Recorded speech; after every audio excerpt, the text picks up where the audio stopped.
Welcome to Pennsylvania Newsmakers, and as always, thanks for watching. Well, we're going to have an important energy update, but first, what if you had a little chip in one of, this hand or this hand, and what does it do?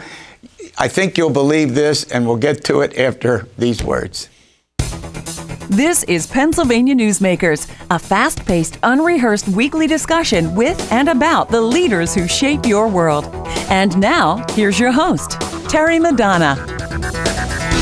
Well, as they say, times are a-changing, and here to help us understand all of this is Steve Esack. He's a reporter and covers the state capitol, among other things, for the Allentown Morning Call. All right, Mr. Steve, a chip in here. Which hand are you getting yours in? None. None at the moment. Yeah. What's this all about? This is a bill introduced late July by State Representative Tina Davis, Democrat out of Bucks County. It is a bill that would prohibit companies from forcing their employees to get a computer chip implanted in their body. This computer chip theoretically would allow them, with a wave of a hand, to log into a computer, get a drink or a Snickers out of the vending machine, open up doors. It is a bill that comes out of from Wisconsin. There was a Wisconsin company. It's a vending machine company that made international news this past summer when they got employees to quote-unquote volunteer to get the chips implanted in their hands. It has about 80-some employees. They got close to half of them to volunteer to do that. Yeah, it was pretty fascinating. Are these people who are going to volunteer all under 30? Yeah. The pictures I saw... You get my point. Young people would be more into this, perhaps. Yeah, the pictures I saw do indicate that. But for the story I wrote on Representative Davis's bill, I talked to some business professors who were talking about the ethics of this, the business ethics of it. Yeah, good point. Yeah, as far as what is quote-unquote voluntary. So if... in other words, let me get this straight. If somebody who's a supervisor comes to you and you think you don't do it, then there's pressure just by asking you. Is that the point? Exactly. And the representative's bill would say a company can't retaliate against somebody. But down the line, who's to say that a company won't put a mental check down next to your name if you refuse to get that? But also is just there's the issue of tracking. This Wisconsin company says they won't track employees. But theoretically, they could know where you are and what you're doing. I mean, this is like it's akin in some ways to all this news I've been reading about robots. Yeah. And whether they're going to replace us for doing just about. It's a little scary. It is a little scary. But one of the professors I talked to was talking about the choice, and he pointed out that the 1930 Fair Labor Act said employers can't give workers the option of taking overtime pay or taking comp time. Right. So this is another manifestation of that choice, but the sci-fi nature of it makes it a little more So it's just scary. going to be another one of those elements that we're going to have to work out in society as we've worked all of these out. These crazy, it's not crazy, I mean, but you can see where this goes. Oh yeah, the cyborgs are coming. Oh, thank you. I appreciate that. All right, now there's another big decision that we're probably going to get more on different cases out of our state Supreme Court, and it has to do with charter schools, which have their supporters and have their opponents. Yeah. They're literally in all parts of the state. Yes. And they have, in some cases, let's be honest, a rivalry with the public schools. Am I right so far? You are exactly right. And then there was an instance in Philadelphia that's worth talking about that the Supreme Court weighed in on. Talk about that. Yeah, this state Supreme Court decision came out of a Philadelphia case, but it also has tentacles in the Lehigh Valley. This decision was kind of groundbreaking. It really tilted the scales in the favor of school districts. I think it dealt with the contract. Under Commonwealth Court decisions going back several years, they said that the state charter school law, which dates to 1997, does not have a provision in it, and it does not, that says how does a charter school amend It's 5 or 3 year charter with a school district. So a charter is basically a contract between the charter school and that local school district. Commonwealth Court has said charter schools can unilaterally change that charter or get court approval somehow to change it if they wanted to add more students or add a school building. And the Pennsylvania Supreme Court said absolutely not. Commonwealth Court was wrong to legislate from the bench, and the charter school law is absent on the language of that. So therefore, it's moot, and the legislature needs to fix the law. We're going to run to a break. We're going to go back to another court case, this one involving the Third Circuit, I think, and a big decision about a former Attorney General of the state of Pennsylvania, Kathleen Kane. You don't want to miss this. We'll be back. This broadcast of Pennsylvania Newsmakers is presented by the Pennsylvania Chamber of Business and Industry, the statewide voice of business, and by the Pennsylvania State Education Association and Partners for Public Education, bringing the power of a great education to our schools, our students, and our communities.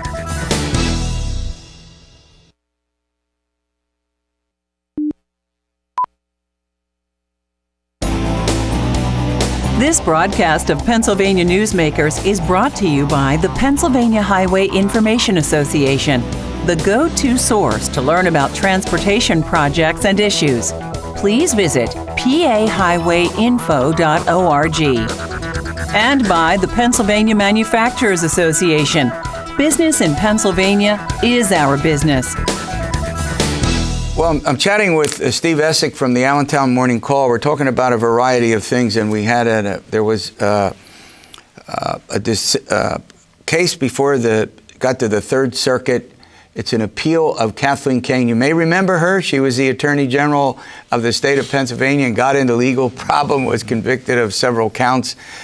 And what's the story? What's the Third Circuit get involved in this? This is a lawsuit generated by former state commissioner Frank Noonan, former state prosecutor. That's all right. Yeah, that's okay. 5 guys that are saying that Kathleen Kane gave the media all these leaks against us, alleged that we were sharing pornographic emails, that sort of thing, and said some other unsavory stuff about us. The lawsuit claims that she abused her power as a retaliation against her First Amendment right to criticize her functions in the office and any illegalities going on in that office. Her response to that federal lawsuit was what is called absolute immunity given to public officials, the right to basically say or do anything you want. Judge Bartle in the U.S. District Court agreed with Kathleen Kane and tossed out the lawsuit. Oh, it was a district court, not the circuit court. Yes, but correction. But now the circuit court has ruled just this week that Judge Bartle was in fact wrong. The plaintiffs, they say, have presented enough evidence where they claim Kane abused her power to silence her critics, used the power of her office and her position to silence her critics. That sort of so this case is now going back to the federal level, presumably to hear the substance of it. Hear this. Have a trial on it. To put it bluntly, Kathleen Kane gets convicted of several criminal charges. Yes. In a trial. She ends up appealing that, and right now, given the situation in the Third Circuit, it's not going well for her. No, it's not. And her appeal of the criminal conviction is in state court right now. This issue in the federal court is a whole nother matter. Oh, that's the case that Frank Noonan and a colleague Frank Fina have filed against her. This thing looks like it's not going to end anytime soon. No, it's not. And this case, Kathleen Kane is now out of office. So the question then becomes, does the Pennsylvania Attorney General's office continue to defend her in that federal lawsuit? Oh, I got it. And who pays for it? We're down to the money. All right, before I let you go, the state legislature passes a budget $32 billion. They don't figure out a way to pay for it. They're not in session. The Senate passed a spending bill, the taxes and others to fund the $32 billion. The House goes home. Members, take off. Speaker Turzai has been taking a lot of heat for that. Is that correct? That is correct. Speaker Mike Turzai, Republican out of Allegheny County, is in charge of bringing the House back to session to consider the Senate plan or any other matter for. So he has not done that. He has not set a return date. Meanwhile, the state treasury announces, we got to give the state $700 million to pay for its bills through August. There's a report that comes out that says Pennsylvania's rainy day fund, or lack thereof, means the state would be broke in less than a day. It would run out of money. So Joe Torcello, the state treasurer, said that by the end of August, the state in theory could run out of bucks, and who knows what that means. But it doesn't seem like there's any urgency to come up with the funding. No. Out of the House, the Senate did a plan. It's controversial. There are aspects of it. I'm going to talk to our guest coming up. All right. There are aspects of it that are controversial that the Senate did, but the Senate laid down its marker. Mike Turzai challenged them and said, basically, lay down your marker. And they did. And they did. Okay. And now he has to come back or severely cut the budget. What they want Governor Wolf to do is, I think that the House wants to do, and they've said it, is blue line items, and therefore he would wear that politically. That's not going to work. All right. But that's a whole nother talk. Thanks for coming in for the update. All right, energy, what's going on? We're going to take a look at a couple of aspects of that, and we'll do that after these words. This broadcast of Pennsylvania Newsmakers is brought to you by the Pennsylvania Credit Union Association. Pennsylvania Credit Unions, where people are worth more than money. To find a credit union that is right for you, check out ibelong.org. And by the Energy Association of Pennsylvania, Pennsylvania's energy information source.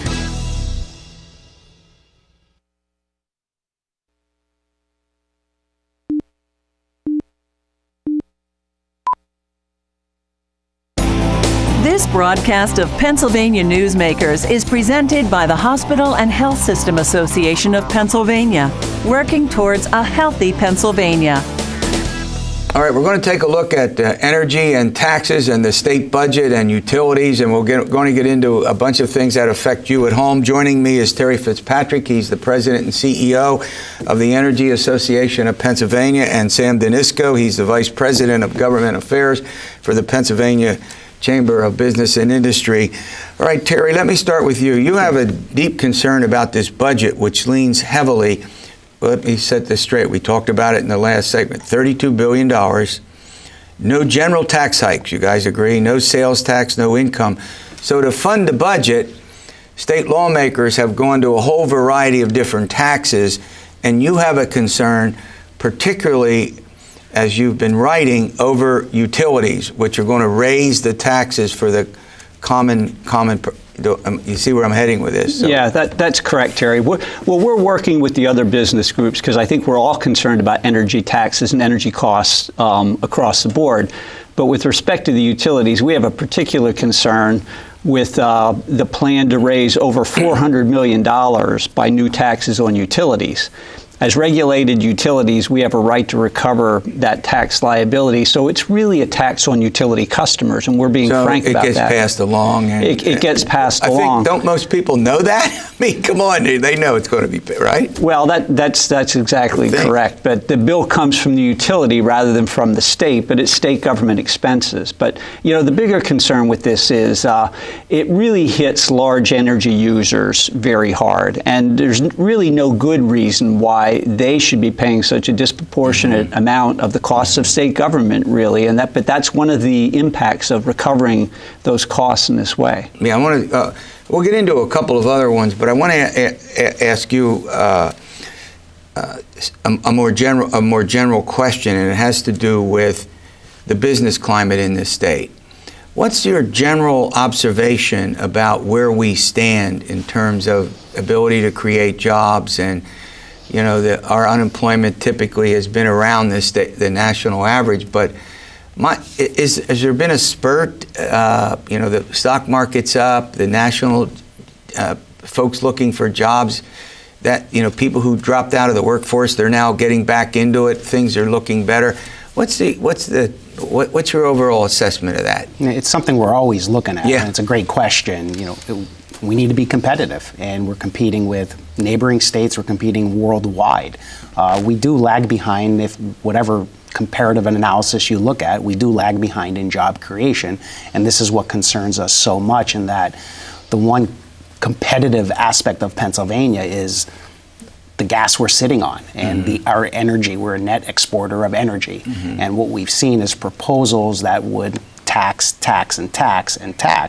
energy. Yeah. And this is where we see the renaissance of manufacturing is going to come, which is going to create jobs, ancillary jobs, and direct jobs. So we're on the cusp of exploding. But when we have punitive proposals like this, it concerns the general business community. So both of your concerns are that you don't mind paying the taxes, but your argument is you're paying a disproportionate amount.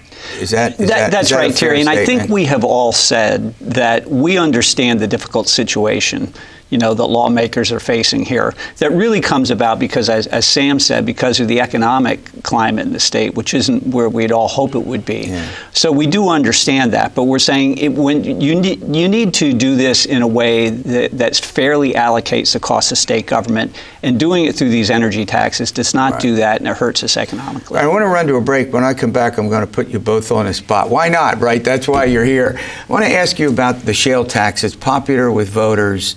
It's now in this bill. That surprised me, by the way, because of the opposition from the electorate to that. It's controversial. We don't have a shale tax. We'll get to that and some more issues after these words.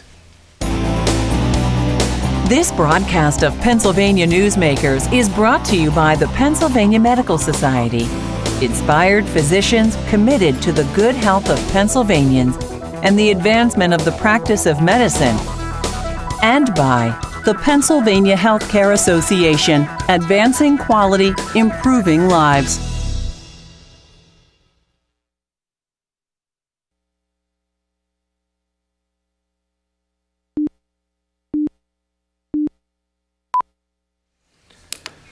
Welcome back. We're talking about all things energy and the Pennsylvania budget. They've actually passed the budget, at least the spending part, and they're spending the budget, but they haven't figured out how to pay for it. Well, at least the Senate has. It sent a bill over to the House. We're talking about an important aspect of it, the energy part of it.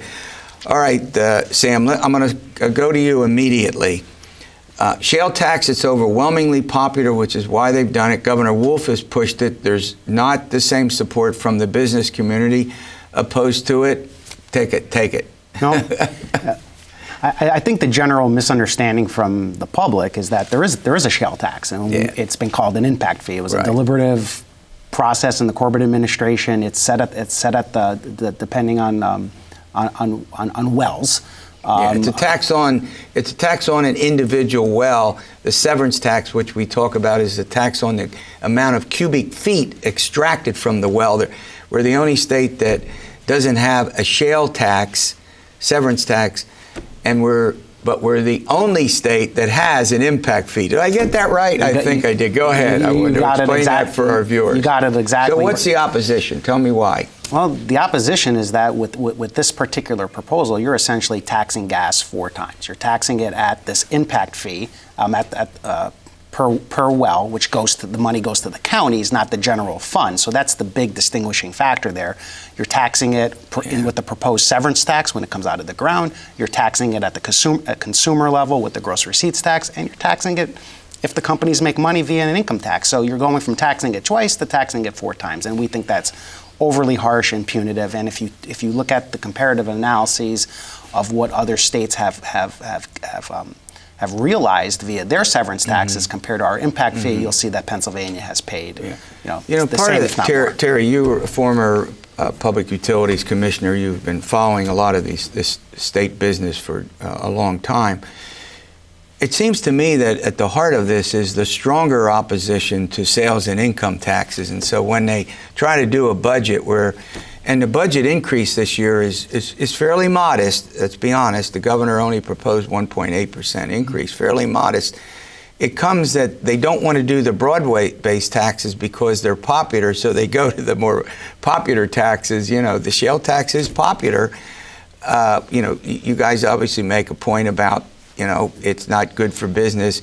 But the fact of the matter is, you would argue this puts the state at a competitive disadvantage, right? Well, that's correct, yes. But the shale tax, along with the utility taxes, large energy users are really going to get hit through these increases in the gross receipts tax, including a new gross receipts tax on natural gas use, which there hasn't been one for about 20 years, and now they're putting that back on. So not only businesses, but even school districts that heat their buildings with natural gas could see increases in their bills annually of 10 to maybe hundreds of thousands of dollars. So we're saying there are more fair ways to do this. There's no shortage of ideas around to get revenue, and you've seen a lot of them trotted out here in this process. But what's not been emphasized enough, I mean, is that it seems to me, and you'll correct me, is everybody's electric bill going to go up? Is everybody's, I got it right here, phone bill going to go up?